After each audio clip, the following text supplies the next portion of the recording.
Washington is pushing hard for a pair of SEC commits.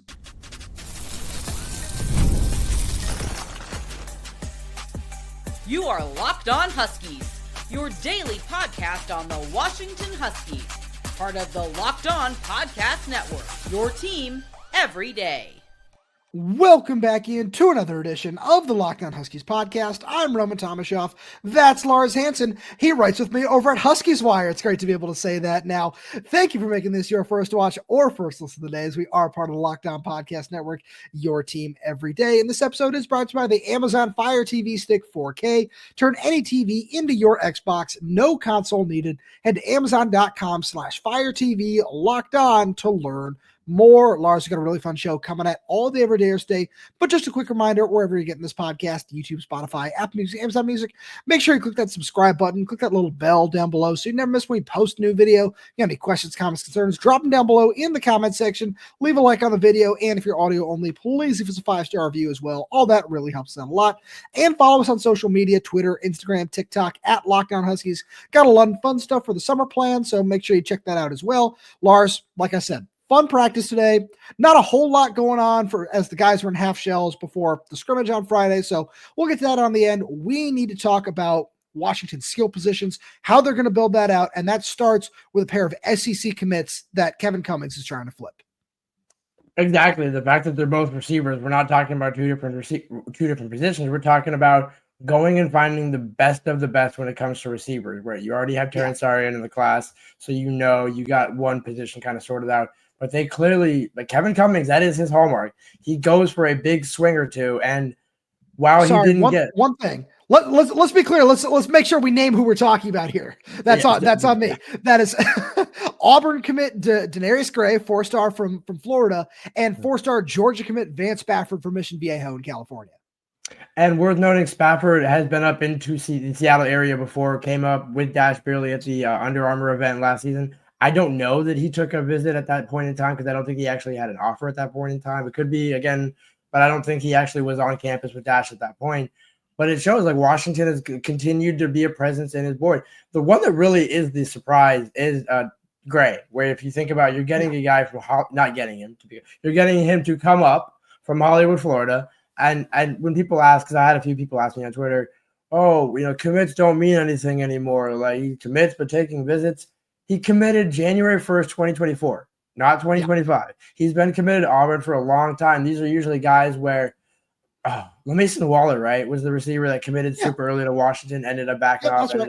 And so a lot of times those early commits never really end up, working out for the first school that they commit to. And that's kind of a prime position for Washington, where you're looking and saying, you're Kevin Cummings, like, hey, we need a couple more aces in the hole at receiver. We're not taking 5 guys. We're taking, we'd probably say 3. Fair number, 2, 3, fair number. I'd say 3.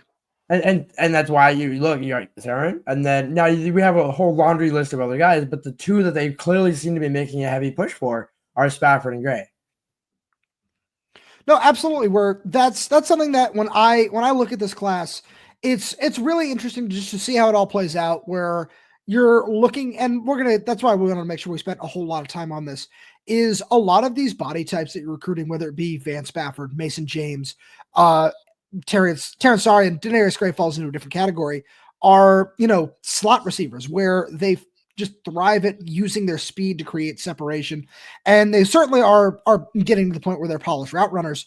But it's about, I just harken back to what Audric Harris told us a couple weeks ago, where it's, hey, yeah, the guys that I've been watching on film throughout the offseason are Jacob Cowing at Arizona and Giles Jackson last season, where those are the guys that, if you want to just have a perfect picture of what playing the slot looks like in Jedd Fisch's offense, you go watch Jacob Cowing in 2022. That is the definition of what it's going to look like. And some of that is stacks where you're finding ways to get them free releases. And guys like Vance Spafford, Terrence Arian, and Mason James fit really, really well into that regard. And it's one of those just really curious things about Vance in particular, right? Where I want to spend a minute on him. And I look at what he brings to the table. He's got great speed. He's just a really fun player to watch on film. And you look at it, Georgia took him really early in the process. And that's a really nice win for them to be able to come into California like the SEC has been able to do more and more frequently. But now he's been up to Washington twice in the last 2 months, where he was on campus for junior day in early March, and then he was on campus over the weekend once again. So I look at that and I say, clearly there's some kind of interest there. And it's something you and I have talked about, over the last couple of months. It's you just looking for that way to continue adding momentum. And Cody Green, you got it in a big way right there. And you just look at him coming up immediately after that and saying, hey, yeah, this is a guy I've probably run into a couple of different times down there.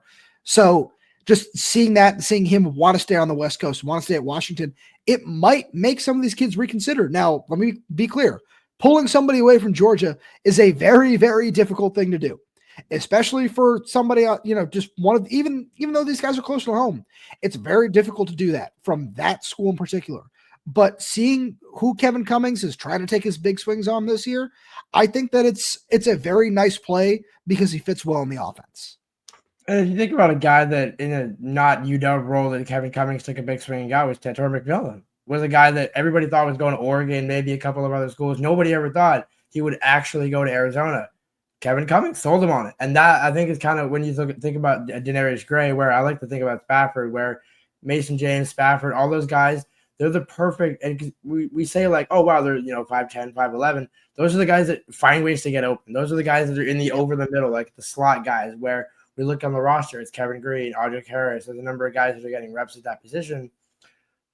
Could Rasheed fit into that mix? How do you use maybe a bigger body in that position? Because clearly in the 26 class, you're looking at, again, 6 foot and below in slot guys. And Gray is, what is he, think 6'2", 6'3"? He's 6'2". So that's the thing. That's where I'm glad you mentioned him, where as we make sure we need to touch on that a little more, is with Denairius Gray, you need one big outside receiver in this class, right? Think of what Deji Jose was for you in 2025. And I think that when you look at what Denairius Gray is on film, he is just so impressive, just as an all-around player where, we talked about one person in the 25 class coming in and burning their red shirt. If I were to only pick one, let's say that happens. I certainly, let's just say the jury is out. I don't have a lot of faith in that at this point in time, where having him be on campus for the first time for an official visit is certainly, I don't want to say it's a choice, because if you can get that kid on campus, you get him on campus. But it's just a really tough pull to take a kid out of the South like that and bring him all the way up to the Pacific Northwest after one visit and expect him to flip. So that's going to be really difficult to do.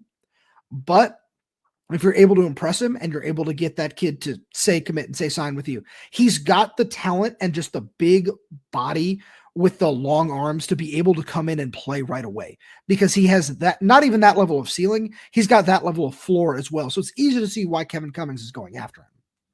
And if you think about it, Washington in that regard, why you can go and get somebody from the state of Florida who is committed to Auburn, an SEC school, Georgia, again, like you mentioned, Vance Spafford is from Mission Viejo, so he's a California kid. Though, right, of those two, you'd say probably the California kid easier to flip in that regard. Sure. But if you think about it, Washington has the two R&Rs, relationships and resources. That's why Washington is able to make these big swings. And it's not just having the resources to say, hey, we're going to be SMU and literally just we're running the Pony Express back in a way where it's like, hey, we're here to play. That's cool. It's also having the relationships and then Jedd's whole overarching program and being able to develop. That's where Kevin Cummings can point to Giles, Jacob Cowan, like you mentioned. And now hopefully the ideal goal would be point to Kevin Green and Audric Harris, two Arizona guys that's one of which specifically Kevin Cummings recruited. I don't know if he recruited Kevin Green initially. I don't know if he was on the roster with that, but I think he might have as well. So again, you're talking about two other guys where he can say, coach him at Arizona, developed him at Washington. You can see the production. The recruit, because it's easier to sell, the more guys you can stack to that list. And there's plenty of guys, but just, if you could add a couple more, especially this season, that'll show the 26 guys like, hey, you know what? Actually, come November, December, maybe I'll reconsider. Lars, you talk about those resources. They could help Washington put together a really strong 26 class, especially at the skill positions. And we'll get to that right after a message from our good friends over at Game Time. There's nothing like the atmosphere of an NBA playoff game. Every bucket, every defensive stop, every moment feels huge. It's electric in the arena, and with Game Time, you can be part of it without the stress of last-minute ticket hunting. Game Time makes it fast and easy to get playoff tickets, even when demand is sky high. Prices on the app actually go down as tip-off gets closer, and their last-minute deals can save you up to 60%. And that's 60% off anything, whether that be sports, concerts, comedy, theater, and so much more. The all-in pricing means no surprise fees at checkout. What you see is what you pay. Take the guesswork out of buying tickets with Game Time. Download the Game Time app, create an account, and use code LOCKDOWNCollege for $20 off your first purchase. Terms apply. Again, create an account and redeem code LOCKEDONCOLLEGE for $20 off. Download Game Time today. Last-minute tickets, lowest prices guaranteed. So, Lars, Washington's skill position class last year is going to be hard to top. You get a 4-star tight end, Baron Ione, and a really nice 3-star tight end, Austin Simmons, who you and I like very much in terms of what he brings to the table. Also a friend of the program, so we like getting to know him as well. A really strong, deep receiver class. You got 5 players in that class, plus a nice crop of running backs, too, when you think about Julian McMahon and Quade Carr and what they could be long-term. Now, you're trying to soup it up a little bit here. Let's start at running back, and let's go from there. Because you've got one commit in Ansu Sanoe, and then you're trying to take a second in Brian Bonner. And if you're able, because the whole exercise here is building an ideal class. That's without a doubt Brian Bonner. And I really don't think, as of this moment, Scotty Graham has identified a pivot, but I don't think he's going to need to, or at least that's my read on the situation. Well, as you and I both know, Scotty somehow, some way is always going to have his ace up his sleeve. But I think at the end of the day, your point stands. The ace is Brian Bonner. You go and get the stout back, the Ansu Sanoe. You know what you're going to get there, but you still need that burner. I ad nauseum talked about Brian Bonner, but it's because when you're talking about like the topic says, building that elite class that takes it to even the next level where you're not sliding the last class, but you're just saying every year you should be building better and better. That's getting a Brian Bonner. That's getting 2 4-stars. That's stacking and reloading and restacking and reloading.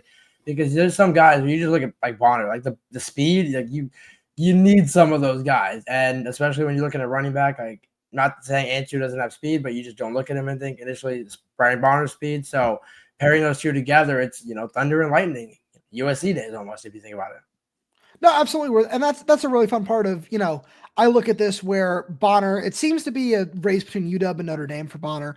And a name we've mentioned before on this program, seems like Notre Dame is in a really good spot with Javian Osborne, another 4-star running back. And it seems like they want to take 2, but they're just my read on the situation and why I predicted it the way that I did a minute ago, since we love bold predictions on this show, is I feel like Washington is really focused on Bonner, while Notre Dame has just they've cast a lot of lines. And if they reel in Javian Osborne, they're still going to want somebody else. But it's more of a Bonner would be the primary guy in terms of what Scotty wants. So just something to keep an eye on there. Let's move on to wide receiver, where again, you've already got to commit in Terrence Sarian, as we just talked about. I think you're taking one other guy in that smaller slot type, at least, where this is one of the interesting parts of this conversation, where I feel like there's a scenario where you take 4 receivers, and I'll get to that in a second, because no matter what, you want to leave a spot open for one of those bigger guys in that Denairius Gray sort of just mold, if you will. Well, I mean, if you think about Jedd's comments of it, we'll never turn down talent, and his more recent comments of maybe 85 isn't necessarily a hard and fast. That might be where you're talking about with the 4th, where let's say you get your couple of slot guys to reload that position short and long term, and then you look and say, well, we still need that big guy to replace ideally Denzel, potentially goes to the NFL draft after this coming season. That's your grade. When you think about guys in that mode, I mean, Madden Williams is not necessarily, again, you can kind of maybe say he fits that mold, yeah. And so, but it doesn't seem like of the 2, it seems like, Gray almost coming out of left field. Weirdly enough to me, and again, this is just my read on the situation, just kind of like looking into my own crystal ball, if you will, no prediction, but just, kind of like looking in, what does the 8 ball say? That intrigues me because, Madden came up as well, and we talked about his visit with a couple other guys. But it seems like he is either not locked in with Texas A&M or just, kind of wanting to feel things out. Whereas Gray, it's, hey, I've been committed to Auburn. I'm going to go all the way across the country. I kind of have an inkling that maybe I want to go to Washington instead. Now I just need to check it out and confirm for myself. Gray doesn't seem like a guy where, I'm now going to take one visit, now two, now three, now four, now five. It's a Cody Green situation of, hey, if I'm gonna do this, I want to do this quickly and not have to worry about the fact that we're gonna wait this out. Because I think Jedd really seems like he's a guy where, like, look, especially with his Florida connections, he's gonna bring him up. When you look at it, you're never going to turn down any of those guys. So it's just a matter of how big does Jedd want to push this? Does he want to go to 89, 90? What is it worth to you at the end of the day when you look at the overall class and think about where do guys certain fit in with the numbers overall? But so that is the point where you ask the question, what is it worth to you? It's worth a lot. And it's not just, it's more in terms of revenue share than it is anything else, where that's where the hard, fast rule of 85 from Jedd came from.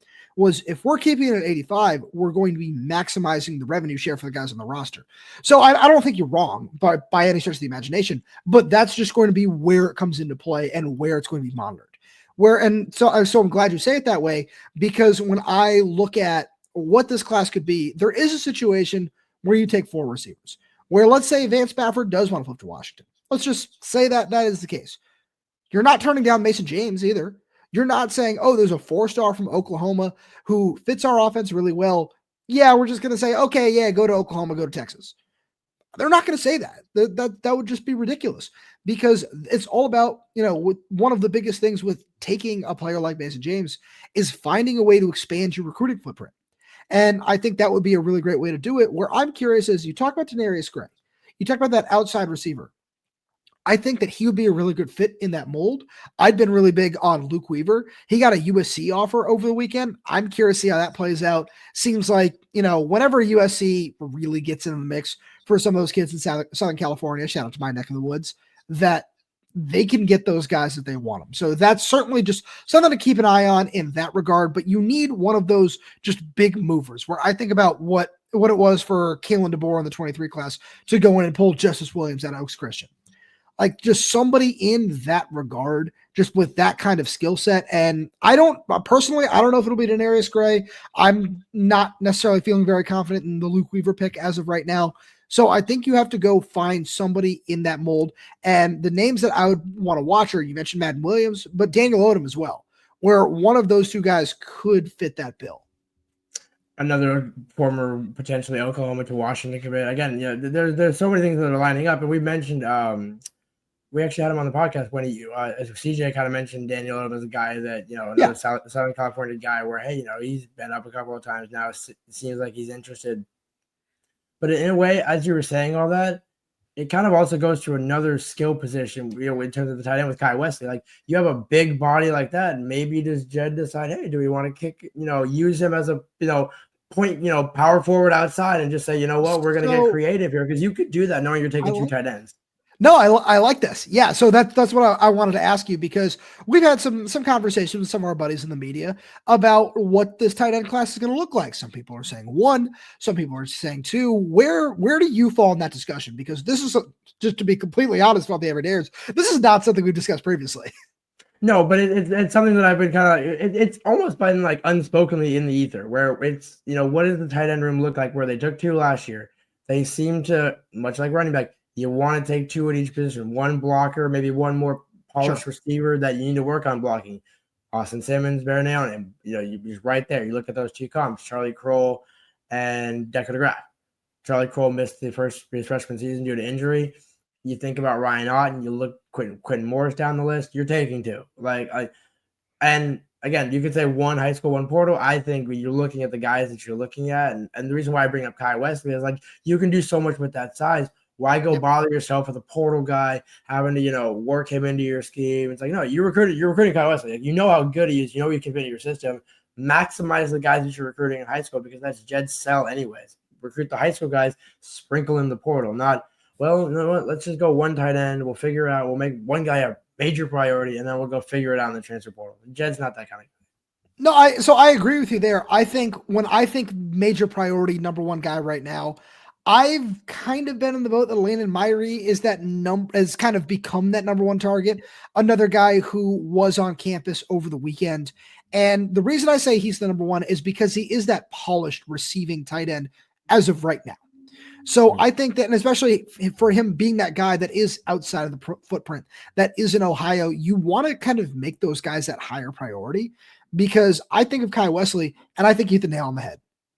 A big, promising player who's got a really high ceiling as a blocker and as a receiver as well. And when I think about Kai, I think about somebody who can come in. He might, I think that, I don't want to say might, I think he would redshirt as a true freshman and add some weight, continue to just work on what he can be as a blocker. And then you go from there, because when you have just those two guys together in a class, it is kind of what you talked about with the 25 class. But on top of that, it's just a really nice way to continue stacking talent and adding to what is already a really nice room. But in this Jedd Fisch offense, you kind of need multiple tight ends, where we saw it in 2024, where you lined up some of these guys as an H-back and you utilize them out of the backfield. You have that inline blocker. You use 12 personnel a lot. So you might as well find a way to maximize just that position and add as much talent as you can there. And I don't know if it's going to be a 2 tight ends a year sort of thing, but with the way that just they've been looking at him in this class, it's been very focused on a couple of guys. And I think that, the same thing, where if Landen Miree and Kai Wesley both say, hey, we want to commit, and especially because I believe their visits are separate, because Landon changed his date. But you look at both those guys, and they both say, hey, we want to commit to Washington, you're taking both of them. No doubt. And I think that Jordan Papa, I think, has made it clear to both of them, like, hey, we're recruiting multiple guys. Like, it's not, hey, whoever commits to us, because usually that story comes out. Landon hasn't told me anything in that regard, where I think it's more about, and the reason why I think they take 2, not just to push back on what you were saying, but clearly one will redshirt, one will play. Decker redshirted, Decker played, Charlie redshirted for different reasons, obviously. But I think you look and think one plays, one doesn't, one plays, one doesn't. You can stagger that progression knowing how the tight ends are used.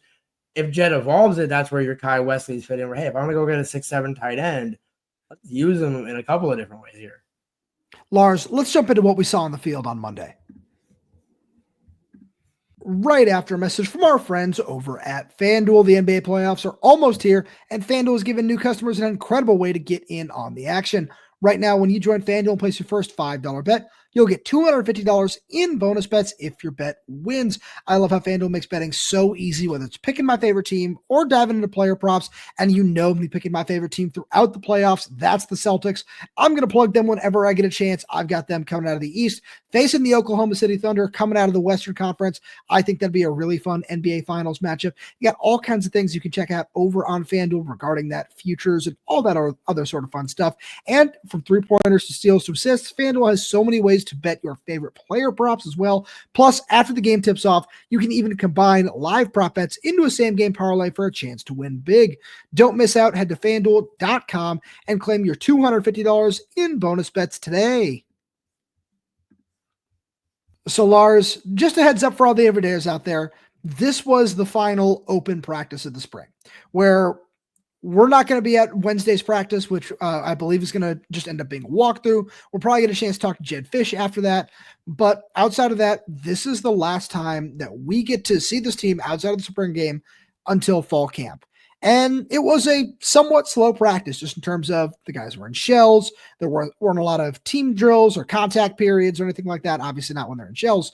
But there were a couple of things that I noticed. And the first one is just a very simple play, but when they were doing the 2-minute drill, which came really early in practice, which just kind of always throws me off, there was a play where Audric Harris ran an out route, and Damon Williams scrambled out to his left and just threw a dart right at him. And Audric, who, as we've mentioned, has had trouble with drops at different points in the spring as he continues to build chemistry with Damon, and he got both his hands on it. And I saw Tacario Davis just fly in there and just kind of chop at the ball. And I think it hit, either it bounced off the ground or it hit Audric's foot or something, because it hit the ground and just bounced straight back up into the air and flew out of bounds. And I saw that play, and shout out to one of just a wonderful draft analyst that I love to follow on Twitter, JP Acosta, who put out his way too early 2026 big board. He had Tacario Davis among his top 32 players on the board.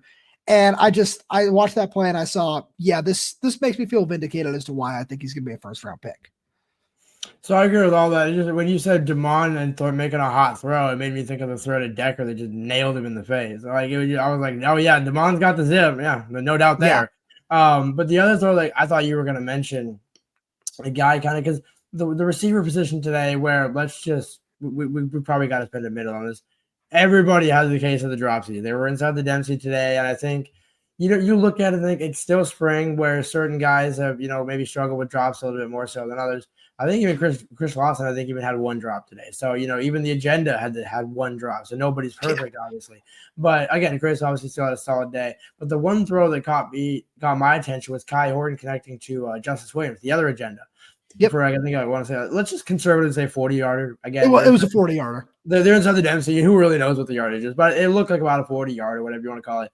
And that's one where, again, Kai might not be your guy, but if Justice can make it work with the backup, only imagine what, that's that Jeremiah Hunter discussion we had last season where even though he's not a veteran like Jeremiah was, but it's like, man, you're working with the second team. Like, how do we make this work here? Because the size and the ability and what you could do with a healthy Justice Williams is so tempting. So you're right, but it's exactly what Rasheed Williams talked about a week or two ago when we got a chance to speak to him. It's a patience thing more than anything else, where Justice has had a really nice spring. At some point, probably after the spring game, we're going to do biggest winners of spring practice. And spoiler alert, Justice Williams is going to be on my list. And he has done everything in his power to help himself this spring, except for the fact that there are three guys that do a very similar thing to him that are a little bit older than him that are in front of him right now. And let's be real, he's not usurping Denzel Boston this year.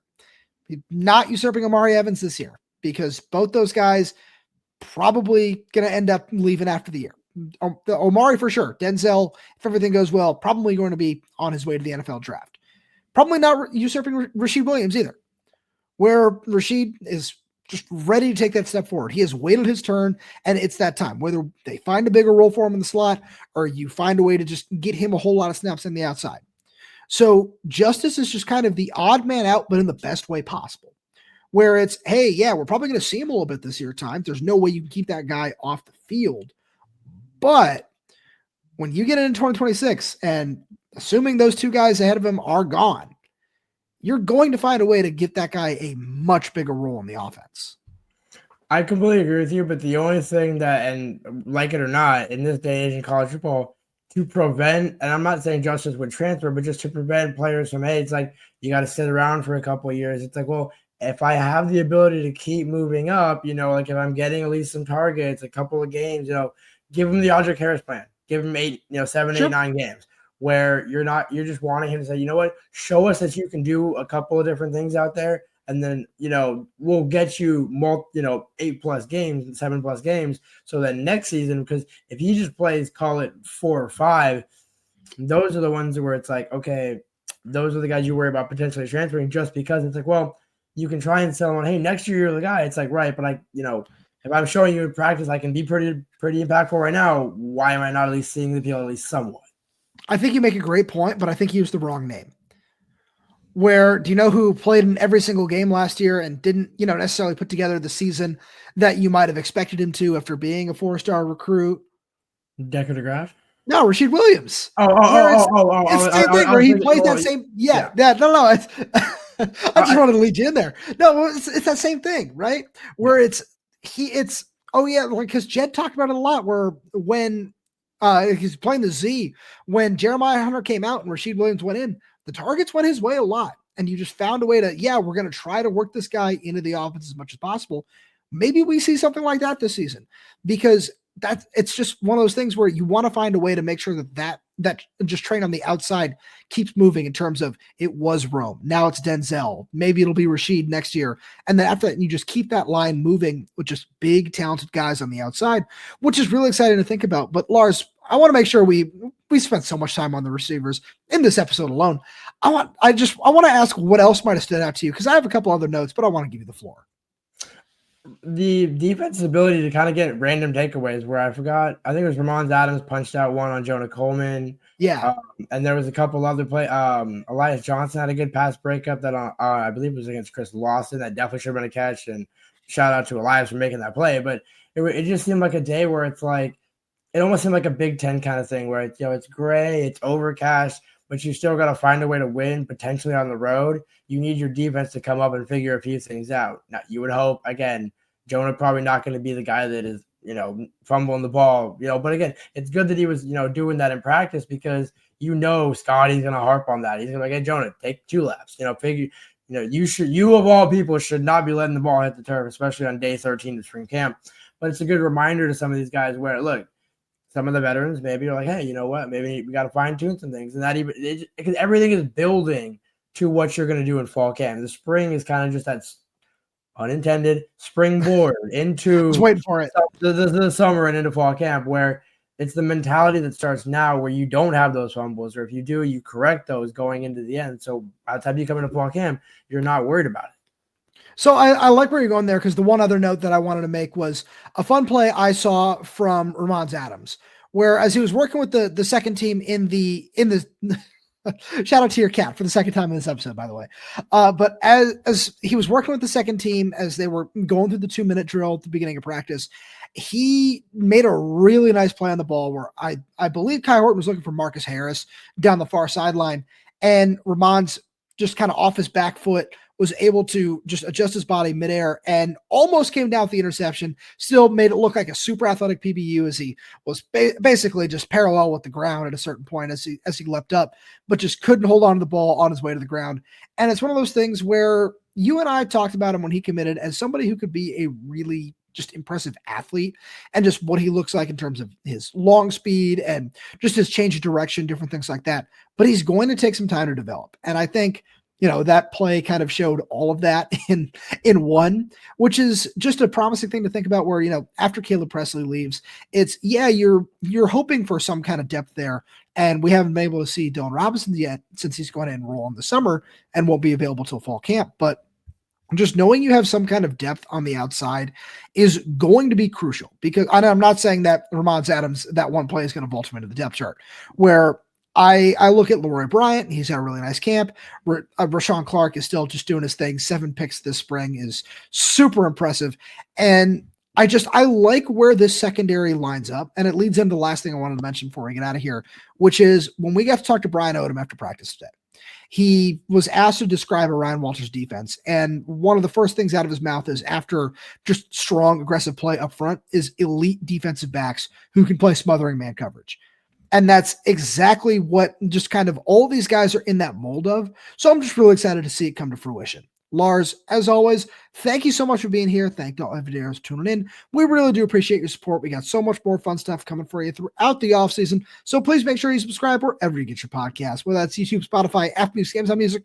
We're there. We're everywhere. We're updating this channel with new content every single day. So make sure you click that like button, click that little bell so you never miss when we post a new video. If you have any questions, comments, concerns, drop right down below in the comment section. And if you're audio only, please give us a 5-star review as it does help us out a lot. Thank you so much for tuning in, and we'll talk to you on Wednesday.